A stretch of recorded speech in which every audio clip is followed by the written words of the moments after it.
Então, como que a gente começa? Eu começo dizendo o seguinte, eu não sou um cara que gosta muito de mangá, não. Eu leio mangá, eu acho legal e tal, mas esse gibi, o Ayako, é uma das melhores coisas que eu li na vida. Não neste mês, não neste ano, falando na vida mesmo. Sério. E assim, eu já li uma ou duas coisas aí na minha vida. E esse gibi me impressionou de uma forma inacreditável mesmo. Eu ganhei de presente de aniversário, de fevereiro e tal. Sentei na rede pra ler e eu não parei até que ele acabou. E porra, um capital, né? Eu não conseguia parar. Eu até tentei, mas eu não conseguia. E assim, me impressionou demais. Eu fiquei impressionado, não só por ser o Osamu Tezuka, que você acha que é um cara que vai fazer uma coisa fofa, bonitinha, com finais felizes, que faz uma coisa totalmente inversa, mas a história, ela é uma trama que ela vai indo e ela revela o que há de pior no ser humano. Né? Pelo menos no meu entendimento, eu vejo o que há de pior no ser humano está aqui. E o que é mais horroroso é que você consegue enxergar isso ou em você mesmo ou em pessoas que você conhece.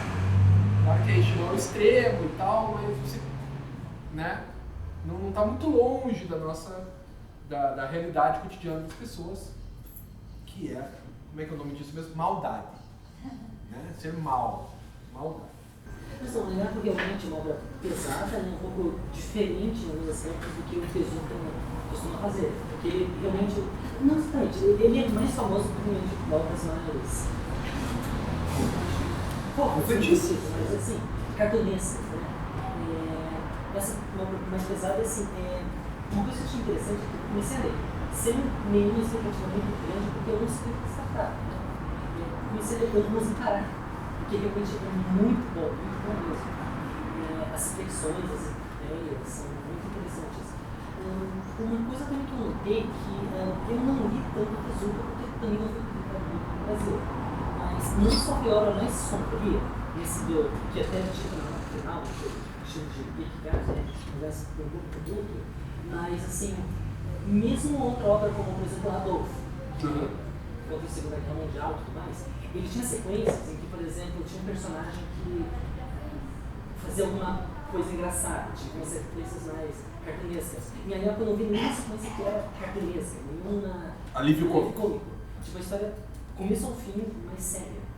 Não conhecia o Tezuka também, achava que era só as coisas mais cartunescas, nem sabia que ele fazia coisas desse tipo, assim.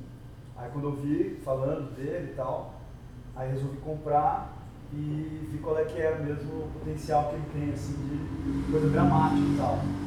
Eu achei, assim, sensacional também, assim, tecnicamente não tem muito de desenho, ilustração, mas é uma coisa que é meio autoevidente, assim, você vê que o negócio é uma obra de arte mesmo. Não tem um quadro, assim, que é meio mais ou menos desenhado, é fantástico, assim, muito bonito. A história também achei muito interessante, pesada pra caramba, assim. Gostei muito de como ele comenta, de certa forma, a sociedade japonesa da época, a transição, até o aspecto político, assim, que os comunistas, achei bem interessante, assim, essa família aristocrática, como a família tinha toda uma influência na sociedade, até de polícia, políticos, assim. Essa parte achei muito legal, assim. E também dos personagens, né? Alguns são um pouco mais, assim, os antagonistas, sei lá. Mas o Jiro, por exemplo, lá o irmão dela e tal, é um cara bem difícil de se colocar, né? O cara que tem o tapa-olho. Que ele é responsável por várias coisas, assim, de mandar o dinheiro pra ela depois. Então, assim, mas ao mesmo tempo ele fez um monte de atrocidade. Não, ele fez um monte de atrocidade. Foda, né? Só que aí você fica assim, se ele não tivesse mandado dinheiro, imagina o que ia ser dela e tal, sei lá. Então, assim, ele é um personagem mais ambíguo, assim. E a Ayako, assim, também é um personagem bem interessante, assim, porque você fica com muita dó dela, assim, né, com ódio, assim, tipo, cara, que pânico, filho da puta. Aquele que dá um arrepio de raiva, né, cara? Mas eu tive duas... Não pode falar. Não, lógico, continue. Não, duas coisas só que eu não achei tão boas, assim, mas em questão de narrativa, assim. Mas eu acho que tem uma parte depois que a gente fala das coisas que Não, eu achei que algumas coisas são meio rápidas, assim, tipo, principalmente nas coisas de ação, assim, do nada tá acontecendo uma coisa e já tá lá. Resolveu. Aí resolveu, assim. E o final também eu achei meio assim. Do nada as coisas começam a acontecer, se confluir pra uma coisa E aí tá todo mundo junto lá com o negócio, ele se ferra, os vilões, né, ele se ferra e tal. Achei meio... Posso fazer uma pergunta chata? Qual dos finais? Que tem 2 finais, né? Eu peguei só como se fosse o original, assim. Você jogou, é que o segundo final ele tá depois, né? Sim, mas esse eu não considerei muito, assim, porque, sei lá, não foi o que foi publicado. É. Parece que não foi o que ele desejava, assim, sei lá. Mas... Não, é que ele publicou antes o segundo, né? Exatamente. Ele fez. A ideia de A Ayako ideia original era era ser o prefácio de uma história maior. É. Então era pra ser tipo aquela obra gigantesca dele, que pra mangá ia ser dezenas de volumes. Tá, só que o que ele fez? Ele publicou aquele primeiro final, só que teve uns problemas com a editora, parece. Teve uma história meio complicada e ele não conseguiu fazer, ele teve que parar ali. Então, na compilação em capa dura, que eles publicaram depois, ele refez o finalzinho da história só para ter uma conclusão definitiva. Entendi. Mas a ideia era a história continuar, por isso que Entendi. realmente acaba do Dá nada. um negócio, assim, entendi. Mas a coisa de narrativa também, às vezes eu acho que ele usa uns recursos muito... Tipo, o personagem explica, assim, pro outro, assim, o que vai fazer, tipo, tipo um plano, assim, porque agora a gente vai fazer não sei o quê, não. É meio uma coisa meio ilustrativa demais, assim, sei lá. Didática. Didático, isso. O fato dele ser a Disney japonesa mesmo torna ele querer explicar aquilo numa linguagem que até uma criança poderia entender. Então ele às vezes se torna até repetitivo. A gente espera que nenhuma criança leia aí. A gente espera que Tem um fator também que é saber de que ano é 70 e poucos. Tem uma coisa que, em mangá em especial também, muita coisa narrativa foi muito tempo. É que eu não tenho nada de época para comparar, mas eu não sei se, tipo, realmente é uma coisa que, nossa, muito explicativo, muito... Mas eu acho que isso é uma coisa também que, em termos de narrativa, foi evoluindo no mangá. Eu não sei se, tipo, na época tinha outras obras que se destacavam por uma coisa mais... com menos explicação, mais visual, não sei. Sim. Pode ter essa questão de época, né? Sim. Tinha muito daquela coisa de síndrome de Estocolmo da menina, que em nenhum momento você vê a menina ela julgando os familiares dela. No caso, como ela entrou no buraco dela lá, quando muito nova, 4, 5 anos de idade, que era a idade dela ali, ela era uma criança, então ela cresceu e Cresceu só o corpo. só... Tanto que as atitudes dela ali com os familiares, tudo, eram atitudes de criança, assim. Personagem que eu gostei, eu fui começando a me identificar, querendo procurar heróis dentro da história. E eu, logo no começo, falei assim, olha, gostei do Jiro. Ele é o personagem que voltou da guerra, ele é mal compreendido, a família dele culpa ele Por ser um derrotado. Isso, ele podia ter morrido na guerra. Por Ele ter tinha que ter voltado. morrido na guerra, não tinha que ter traído. Porque se você morre, você é um defunto, Isso. com honra. Se Isso. você volta, você é um derrotado, sem honra. E aí depois vem aquela coisa dele próprio dele próprio querendo trancar a irmã para ele não poder ser. Então,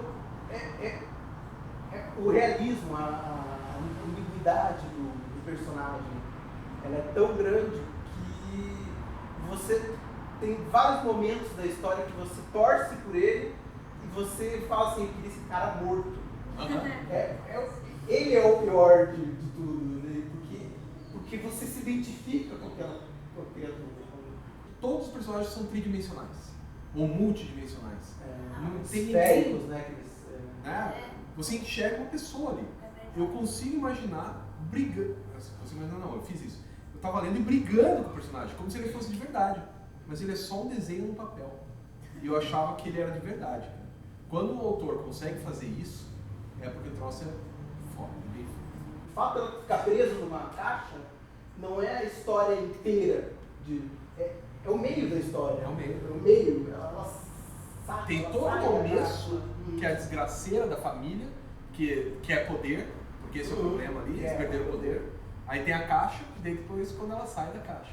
Eu fiquei impressionado, na verdade, que tinham 2 ou 3 tramas paralelas, assim, bem pequenas. Alguns personagens que apareceram no início e que lá no final é contado o que aconteceu com eles. Uma coisa bem pequenininha. que eu até tinha esquecido. Sim. Eu ignorei. E tipo, não, esse cara, ele faleceu ali. Ele tá por uma coisa bem pequena. Tem peso na história. Tem peso Todos na esses história. eventos, que nem é toda aquela questão com o cara que é. No começo, né? Que o cara que é morto, daí trocam ele, subo muito o outro, que. Aí se esquece. Ele escapa. Só que o fato dele ter morrido, ninguém saber quem ele era, tem um impacto lá na frente, na ação que tal personagem faz. Isso levou a cena final, quando a gente depois ou não, dependendo do spoiler do evento, né? Contar a cena final é maldade, né? Sim. Mas assim, tipo, tudo isso a gente gosta disso. Esse detalhezinho pequeno acabou levando a cena final. Então tudo tem importância. Isso é uma coisa E pro cara conseguir amarrar isso, né? Sim. Pensa, às vezes eu me pegava pensando isso. O esforço do escritor, no caso do Tezuka, de fazer tudo isso se amarrar, cara. Esse foi um esforço muito grande, como criador, né? Imagina você conseguir pegar um personagemzinho que foi morto lá no comecinho, e lá no final ele que vai... Pô, então quer dizer que lá no começo o cara pensou nisso. O cara... ele ia. Era o final mais óbvio do mundo, mas ele consegue... Você vai lendo, você não percebe o quão óbvio ele é. Só se parar pra pensar, você fala, cara, era óbvio, né? Mas ele fez isso tão bem feito, né? Qual que é o melhor jeito de acabar a história? Vamos botar todo mundo junto num lugar só pra ter aquela catarse familiar. E ele faz isso e você não percebe. E o irmão mais novo da família, você sabe dele? Shiro. Ele... Porque ele, tipo, todo... certinho e tal, e ele foi decaindo. Tipo, ele foi um caso bem específico, que ele meio que aceitou a decaída. Tipo, ele meio, não, eu Ela não se aceitou, né? Ele usou como um manto depois. Sim. Não, ele chega uma hora que ele fala pro irmão dele, você é um merda, mas quem sou eu pra falar de você depois do que eu fiz? Porque ele mesmo, tipo, tem esse negócio ali que é meio que uma família amaldiçoada, por assim dizer. Tipo, ele começou a pesquisar a família e falou, não, então, eu comecei a ver e esses problemas familiares vão de agora. Há muito tempo tem isso, tem aquilo. Enfim, Não dá pra sair. Não dá pra sair, é um ciclo. Inclusive essa sequência final, que foi perfeita, porque eles passaram por esses spoilers. E foi aquele negócio meio cíclico, eles passaram pelo que ela passou. E é legal que tipo, tem um negócio meio purgatório, eles estavam, enfim, passando. Teve, por exemplo, aquele cara que tinha uma mulher e ele enlouqueceu porque ele meio que ficou vendo a mulher ali na hora do susto. Então, tipo, cada um deles estava meio que enfrentando o próprio pecado ali. Que foi uma metáfora legal que eles estavam todos naquele buraco escuro sem luz. A Yako estava acostumada. Isso é o mais macabro. Então ela estava à vontade. Tipo, a Yako estava tranquila com o sorriso no rosto. Mas o interessante é que todos os outros personagens eles estavam se sentindo sozinhos. Eles estavam sozinhos na escuridão. E começar quando tipo, quando você está sozinho consigo mesmo, o seu pior inimigo é você mesmo. Claro. Então começam os demônios das mentes deles brotarem. O melhor exemplo é justamente o cara que mata a mulher e começa a ver ela de novo. Os outros tentam acalmar, mas ele não se acalma. Não, e assim, toda a família, né, cara, uma podridão. Começa da onde que a Yako nasceu.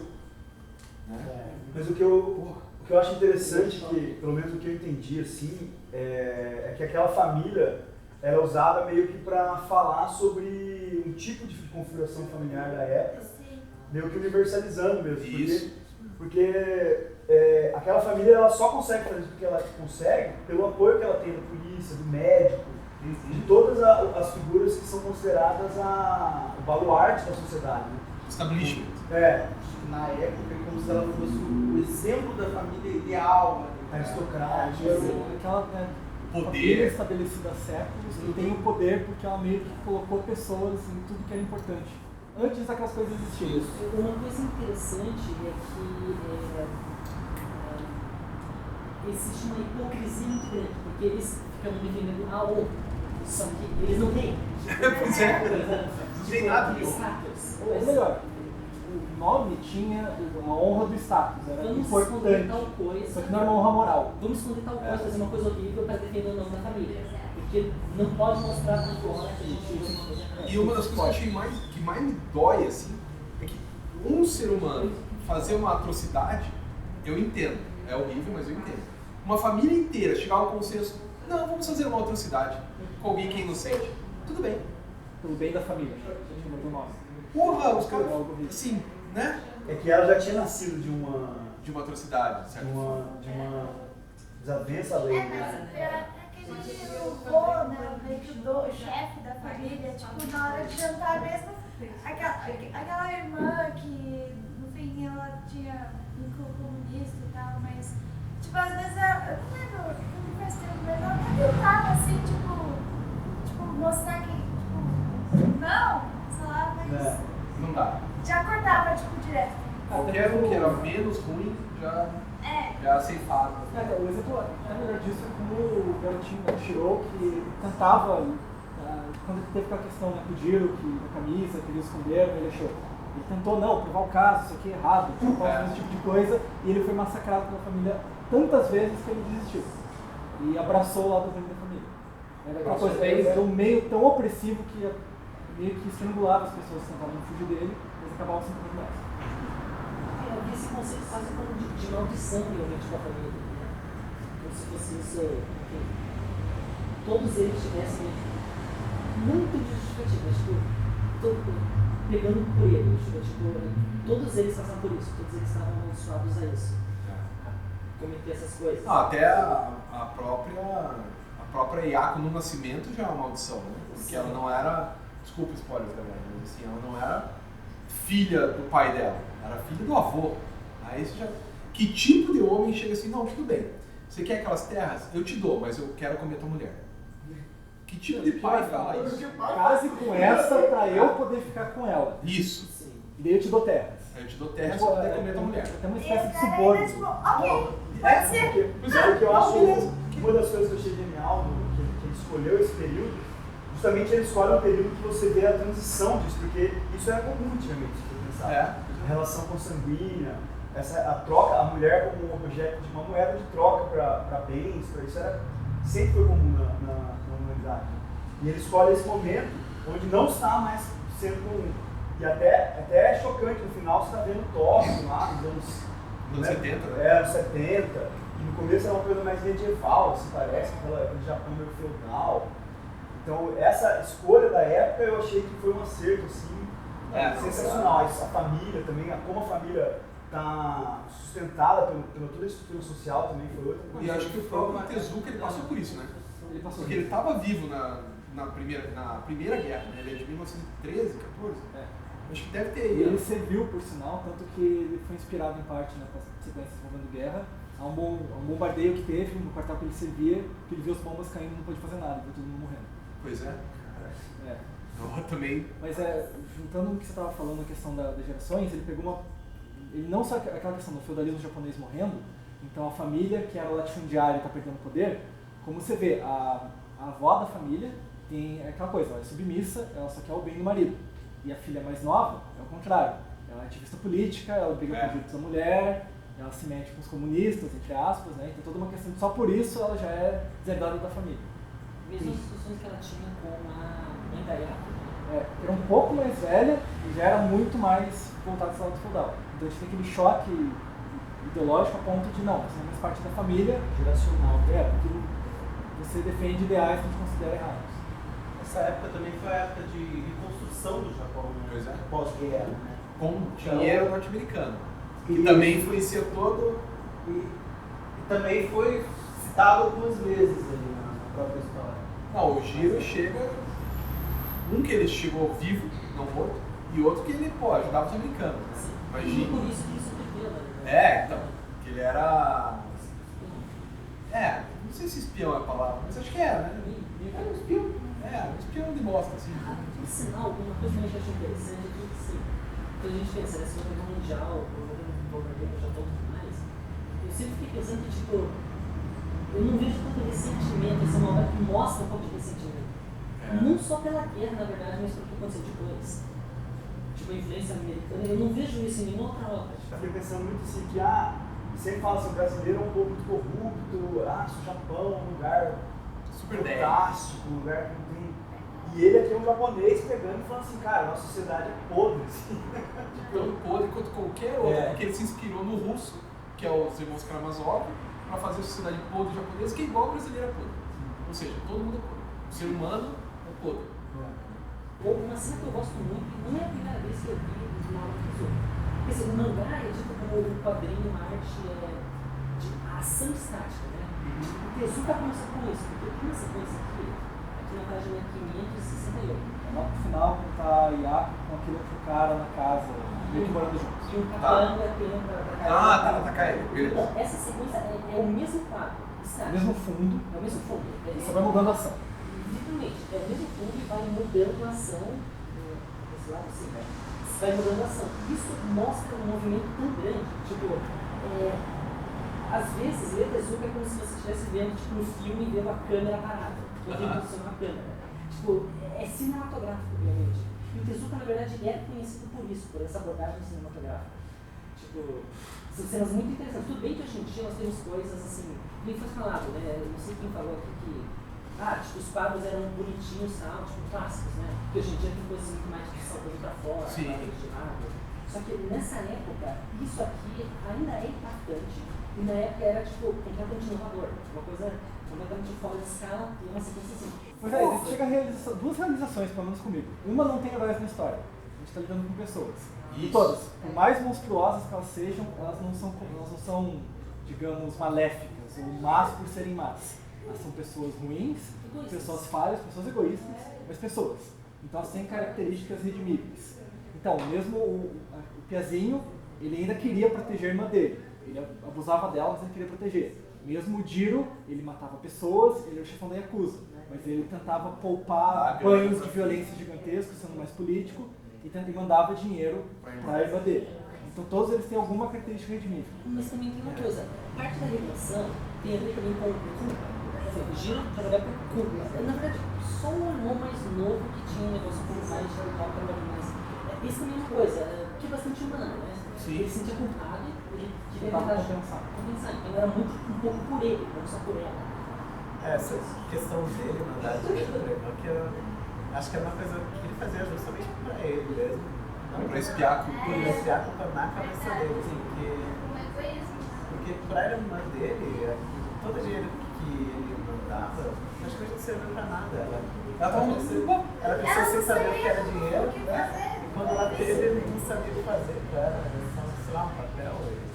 Aquela hora que ela começa a brincar, começa a dar dinheiro para as crianças. Então, se ela não tivesse recebido dinheiro, quando saísse, ia morar com a avó, assim, que era a mais sensata. E é uma cena que quase vai dar um alívio, né? Tipo, pô, que bonito, ela vai brincar. Não. Tu começa a olhar, tipo, nossa, mas que mulher esquisita. Puta que pariu. Não tem salvação essa porra. Daí quando termina, você imagina tudo isso, daí você ainda fica, tipo, tenso e sei lá. Não, tenso, dá pra Eu fiquei assim, né? Mas isso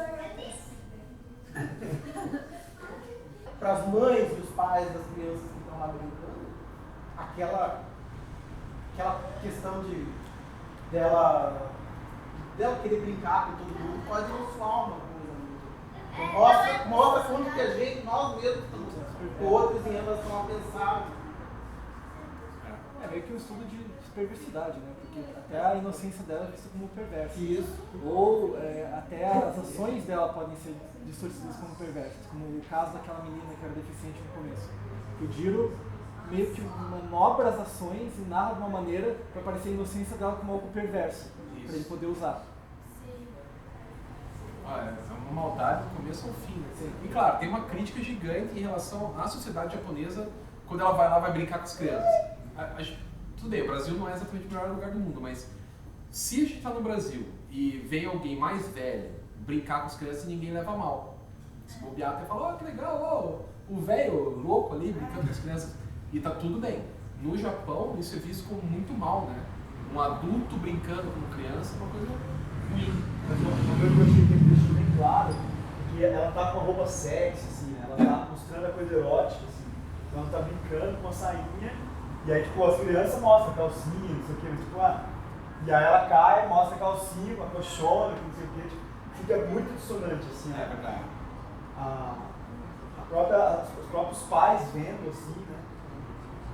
É jogo duro, né? E ela mesma, assim, aprende, né, dessa forma perversa, de que ela tem para oferecer o corpo. Então, sempre que encontra alguém, chega, a primeira coisa que ela faz, tipo, ela beija o cara, vai transar com o cara, tipo. E aí aquele último cara lá que tipo, seria o melhor dos caras que ela encontrou, tipo, é um cara que, sei lá, nem conhece ela direito e quer viver com ela o resto da vida. Pra ficar transando e foda-se, sabe? Na verdade, Não tem salvação, não tem saída. tem uma reflexão interessante ali com ele, né? Porque quando ele fala com o pai dele, ele fica perguntando, por exemplo, esse tipo. Porque ele não sabe. Realmente, ele foi muito tipo. Ele conheceu ela e tal, se interessou, mas ele ficou pensando: será que eu gosto dela? Eu nem conheço ela? Ou será que tipo, eu tô com um pouco de pena? Tipo. Então tem isso, tem uma situação nisso. Mas aí ele pensa um pouquinho e já é. Porque na verdade é um tema recorrente, se pensar que é a questão da justificativa. Aquela coisa de racionalizar o que você está fazendo. Porque todo mundo, o tempo todo, na obra inteira, racionaliza o que está fazendo como algo não perverso, algo necessário. Ele está fazendo algo bom. Porque veja bem, ele tem razão A, B e C. O Jiro faz isso o tempo todo, o próprio Shiroi faz isso no começo, começa a racionalizar o que ele está fazendo pro bem. Porque a primeira vez que ele dorme no Kayako, não, pro bem dela, eu quero que ela aproveite. E depois do tempo, não, eu queria. Na hora ele estava se convencendo, porque não, eu tenho que ter um fim nobre. Mas o dele é o menos pior ainda, porque ela se oferece também, ele não conhece ela, não sabe tudo que ela passou. Sim. Ele pode imaginar que ela, sei lá, um amor à primeira vista, sei lá. Então o dele é o menos pior dos caras. Não, e o esquema dele, ele tentar compreender o porquê que ela fica numa caixa. Ok, você é esquisita, mas ok, vamos tentar. Aí chega o cara lá, oferece a cara pra você tudo, foda-se. É estranho. Na verdade é muito interessante ver, tipo, temos desde o começo do negócio, né? Ela vai morar dentro daquela casa fechada, né? Tá. Daí, tipo, no início tava normal, daí ela começa a ficar angustiada, ela tenta sair. Depois ela tenta sair, ela consegue abrir um caminho e ela encontra um caminho que ela conseguia fechar, que era acho que de cimento, ela não conseguia entrar. Tipo, daí era angustiante. Passou o tempo, quando ela tem uma chance de sair, ela tá com medo. O mundo dela é aquele lá, ela não consegue mais sair. E isso persegue ela até o final. Eu não sei, tipo, do ponto de vista tipo, psiquiátrico, né? Mas eu consigo imaginar tipo, que realmente uma pessoa que passasse por isso acabasse caindo nisso, nessa situação de aquele é o único mundo dela e o resto do mundo gostadora. Ela não consegue se. Mas você é assim também, cara. Tipo, a gente é assim também. Igualzinho. Em primeiro lugar, eles privam ela de uma vida achando que eles podem comprar o tempo perdido com dinheiro. Tanto o Jiro faz isso, a mãe, a irmã dela faz isso, achando que deixando dinheiro para ela, o próprio pai, vão conseguir compensar pelo tempo perdido, quando eles estão de fato minando a própria vida dela inteira. Que ela não vai saber, ela não vai ter uma vida para viver com dinheiro depois. Então tem essa questão. E uma coisa também, na verdade, nesse negócio de criação, tem, por exemplo, bem, aí a questão do desenvolvimento sexual dela, né? Porque o primeiro contato na revista, por exemplo, o irmão dela que, tipo, ele tentou ensinar umas coisas pra ela, tipo, sobre matemática e tal, um negócio de escola, né? Tipo, ele não entendeu nada de uma mulher, então ele deixou revista adolescente pra ela. Então, tipo, foi uma coisa bem que foi se fazendo, então a visão dela de mundo é muito influenciada pelo pouco contato externo com o mundo que ela teve. Por sinal, eu gostei mais do final original. Não sei. Eu gostei mais do. Eu pessoalmente gostei mais do original. Posso falar o final? É uma coisa bem boa. No final original todo mundo morre menos Ayako, e no outro final morre uma ou duas pessoas e todos saem com algumas lesões menores. Isso, daí continuaria a história. Eu pessoalmente. Os menos maus sobrevivem, né? Os que não são. Eu pessoalmente eu gosto mais do final original, que esse segundo, de pessoa sair vivo, do que cai no tema original, que é essa questão de. Podia estar moralmente errado, mas as pessoas se safavam. Então, Pode ser. Deu errado, mas os caras mal saíram meio que impunes e os caras mais inocentes morreram no processo. Pode ser. Continua a temática. Eu pessoalmente achei que era mais satisfatório. Embora o final todo mundo morre é bem justo também. Eram pessoas horríveis. Aliás, todo mundo morrer, acho que é a minha noção de, poxa, que bom que todo mundo morreu. Só que assim, pra história, a maldade do ser humano é que ela sempre vai continuar, né? Mas eu acho que eu queria me vingar dos caras. Mas desde que ele morresse, cara, a Yapo tá já completamente quebrada. Já era. Tipo, o que aconteceu com ela depois disso? Então, é engraçado que o conceito original é que ia ter uma construção da Yaku, né? O Tezuka, inclusive, fez um final original um pouco aberto, tipo, alguns que sobreviveram e tal, porque ele queria contar a história da Yaku, como ia ver a partir daí. Então, até não rolou. Meu Deus, na cara, você achou atrás de sensação. E ele deu uma morrida, então acho que isso é agora. Vai ser difícil É a pra maldição de Ayaku. Desenho. Você vira a página, você tem o controle da velocidade. Eu virei essa página, Isso. eu viro o que eu quiser, eu posso parar e ficar olhando. Você pode parar um vídeo, claro, mas é outra coisa. Né? Não no cinema. Não no cinema, realmente, né? Mas então, tipo, você virou a página, então é uma arte, então é uma forma de mídia muito específica. Você virou, um bom autor consegue, tipo, fazer a página saltar, ou ele pode te angustiar, tipo, aqui no Ayaku. Você vira uma página e, tipo, mostra lá o Giro pensando se ele precisa matar aquela garota, aquela empregada lá. Daí, tipo, mostra uma sequência, daí mostra o rosto dele bem realista. Isso dá um impacto, tipo, ele te passa, você não precisa nem ler, se você só estiver olhando o desenho, se tivesse um japonês, estivesse virando, você vê, você consegue sentir. Até o site, depois desse quadro, tem 2 páginas pretas. Não é necessariamente tradição mangá, tem página preta de transição. Que é para essa quebra. O assassinato da Su, da irmã mais velha? irmã mais velha, né, da Yaku, é uma sequência que é muito interessante como é feita. Cara, Eu vou procurar. É muito impactante, mas enfim, assim, o quadrinho tem isso. O cinema, ele tem outros mecanismos. Então, por exemplo, tem a música, o Hitchcock era sensacional. a música, a cena, as cores, tipo, ele te influencia de outra forma. Então, por exemplo, vamos dizer, você quer tentar adaptar, nessa sequência aqui, página 370, ele é uma sequência muito forte, tipo... sim. Até que uma coisa legal que ele faz, se vocês verem com detalhes, ele inverte o padrão de cores. Antes, quando o fundo era mais cinza, os personagens eram traços pretos fortes, ele inverte. Os personagens também cinza claro e o fundo está bem preto, para dar o choque. O caso dela foi vagamente baseado no filme japonês, que ficou 27 anos na ilha. A ideia geral e as questões de vários personagens, sobretudo os políticos, são baseados em figuras reais. Isso é A verdade. família em si é uma abstração dele. Tem, na verdade, várias notas que eles falam, por exemplo, que Esse fulano, esse fulano pode ser baseado em tal político da época que fez tal coisa. Tipo... Tem até uma família que é sugerida que o nome é parecido e tinha terras na região, mas não é algo direto. Ou até, tipo, eu não sei até que ponto tipo, funciona isso, mas aqui é sugerido, por exemplo, que o Tezuka faz uns comentários políticos mais diretos. Por exemplo, ele usa o nome de um partido antes dele ter mudado. Isso. Tipo, ele faz umas piadinhas políticas do Tezuka, tipo, tem umas... Mas que a gente entende pouco, né? Tem uma nota de rodapé, mas A gente não pode difícil pra entender, né? Tivemos o irmão mais novo, o Shiro, né? Que, por exemplo, ele tinha todo aquele ideal, né? Todo aquele de justiça e tudo mais. Ele foi se corrompendo, até que ponto estava nele, até que ponto... Coisa que faz sentido. Tipo, a obra não diz nada, tipo, não fala, é isso. Dá pra se abrir. Será que, tipo, a maldição da família estava nele, era habilitado? Ou, por exemplo, foi o ambiente que ele estava, um ambiente diferente, até uma pessoa diferente? Enfim. Complicado. Isso aí, eu lembro as falas do ambiente. Morar naquele terreno com aquelas pessoas, sempre, tipo, tá acontecendo isso, então todo mundo tem que agir assim, tipo, sei lá, tá no meio dessa vibe e, sei lá, acabou fazendo o que fez.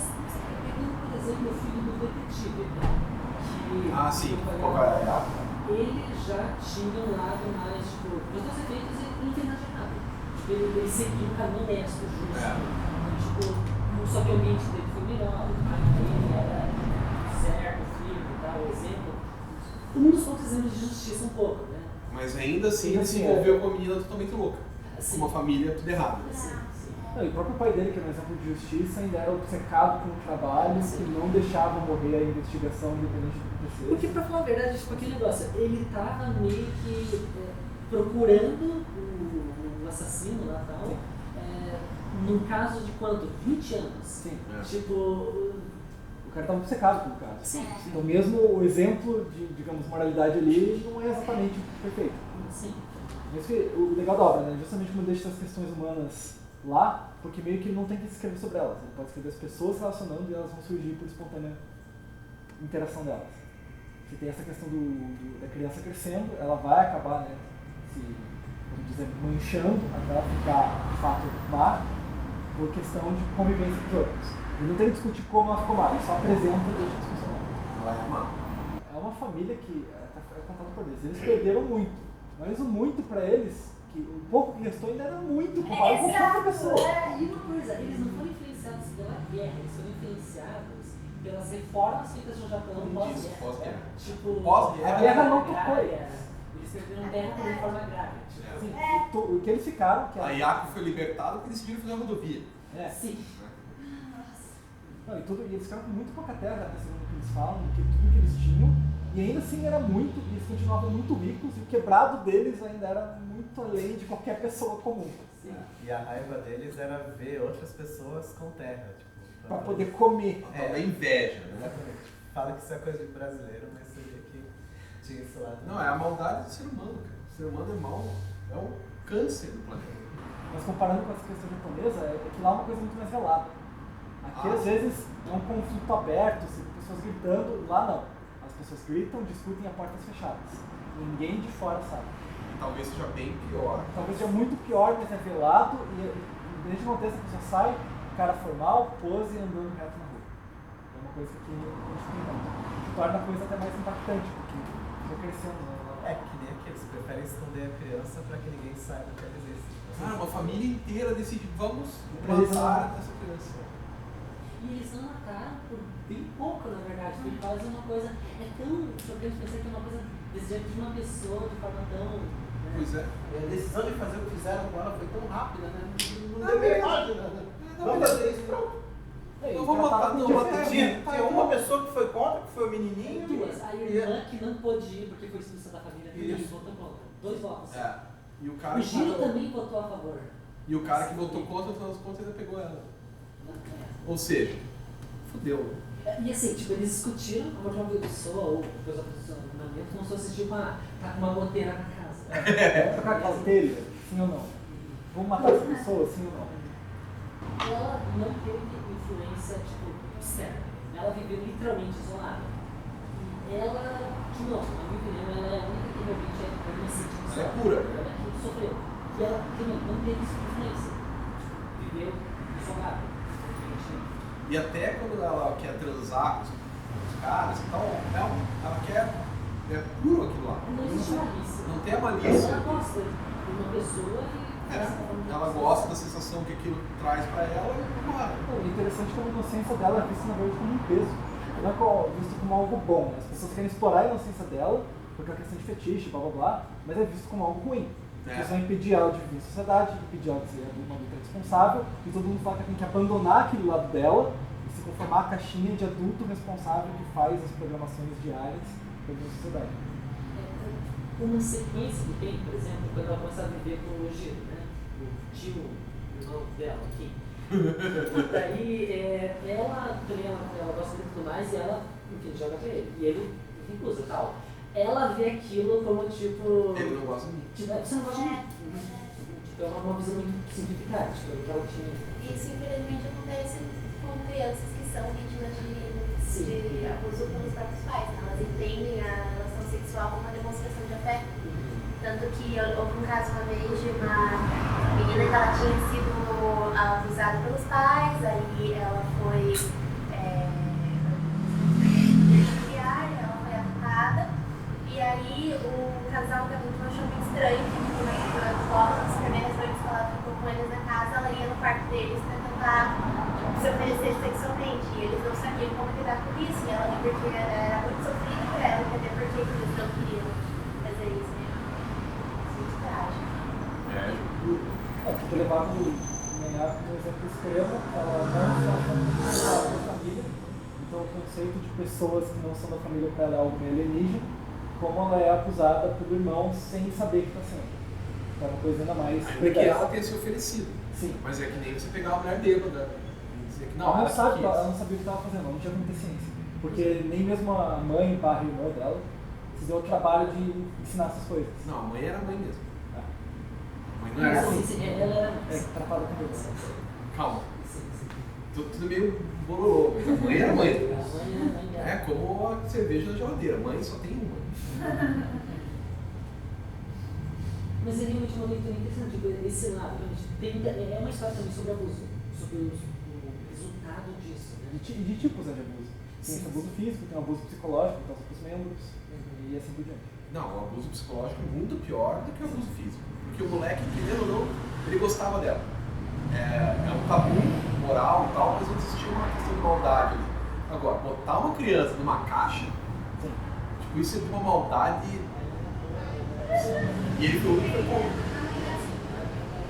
Então tem como esse esquema. É que o legal do EA, pensando academicamente falando, é que você pode escrever sobre história, porque, né, sobre psicologia, você pode escrever sobre filosofia, você pode escrever sobre política e sobre sociologia. Assim, de cara. Então, pô, dá pra fazer uma dissertação de mestrado fácil, né, sobre isso. Sem falar o design, história em quadrinhos mesmo, né, que eu e o Vitor somos formados pelo Cefet ali em tecnologia que explora a história em quadrinhos e tal. Sem falar a questão da edição, tradução, né, você tem o autor. Oi? O autor, né? Letras, né? Literatura. Então você tem 1,5 milhão de trabalhos, cada um na sua área, que pode ser feito com sigilismo, uma coisa rara, né? De você ter. Claro, tudo você pode fazer tudo, mas bem feito, não.